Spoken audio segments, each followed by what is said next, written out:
with black people in this country has been at the behest of a political apparatus. Like every freedom we enjoy, a political structure had to say it was so. Everything we didn't enjoy, a political structure had to say it was so. And that dynamic was always very funny to me. When the stakes are so high, it always was funny to me. And I think now that the last few presidents have been basically media stars, like Barack Obama was pop culture.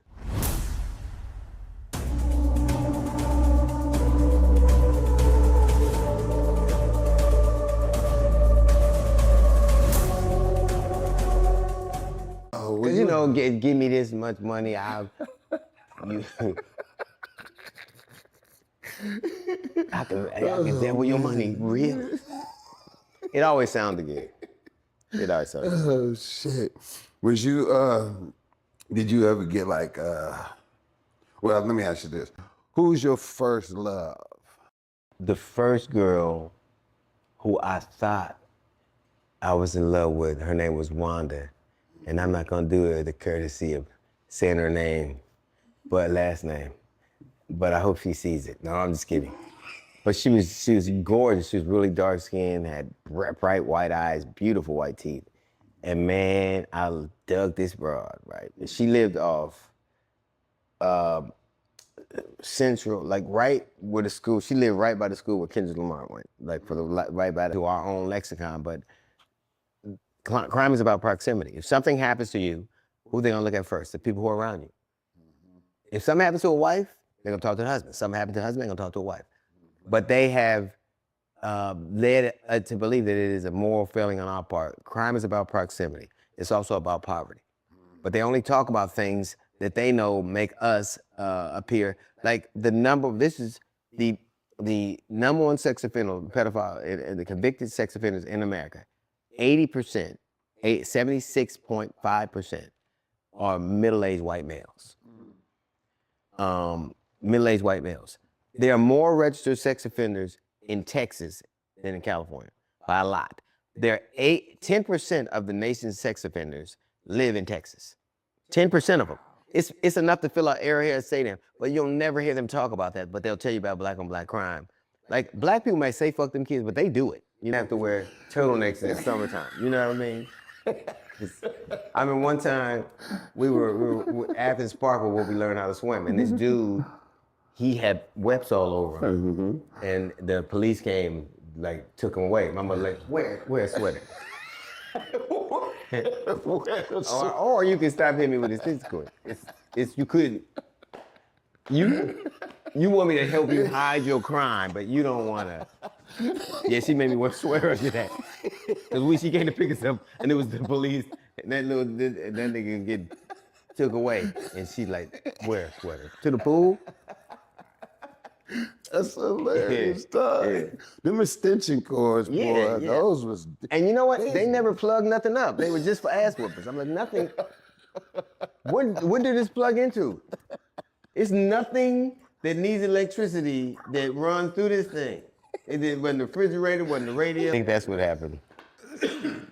Yeah. Oh, you're so silly. How was that experience? What, with the lesbian daughter? Yeah, you know, the only thing that ever bothered me about it is when she married her girlfriend, and they both, when they get married, they got $10,000 wedding dresses, both of them. I'm like, one of y'all bras could have rented a tuxedo. Like, come on now. This wedding is more expensive than the couple God approves of. Come on now, stop it. We don't have to. I'm already pretending like people ain't judging us. Come on, let's get it.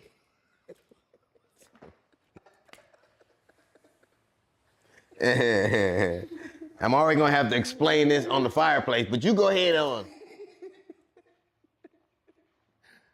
Good as hell, man. And I actually love my lesbian-in-law, daughter-in-law, than I do my everybody else. Like, if got me a daddy, goddamn.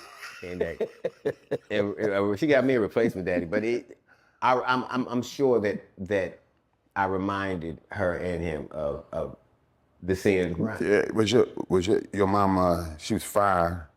Was she fire? Yeah, she's bad. Well, my mother had. So she was 14. She had all her kids by the time she was 18. Gee. Yeah, yeah. Really? My mother had 4 kids by the time, 19 tops. So, um, Dang. but then, you know, when you look back and you realize somebody's that young with that many kids trying to just get through it, I don't know if they think as much about love as safety. I gotta get something like, you know what I mean? Yeah. And my biological father was a pistol. Like he used to knock down a lot of drugs and drink and whoop on her, and Dang. so she, you know, felt justified what she was doing. So with black people in this country has been at the behest of a political apparatus. Like every freedom we enjoy, a political structure had to say it was so. Everything we didn't enjoy, a political structure had to say it was so. And that dynamic was always very funny to me. When the stakes are so high, it always was funny to me.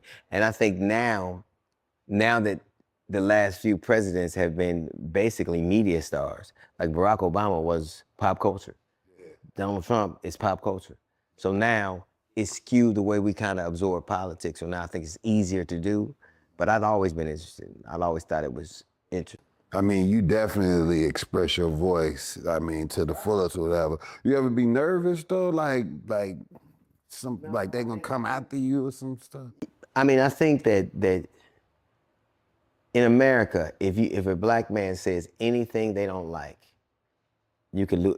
Hank Aaron got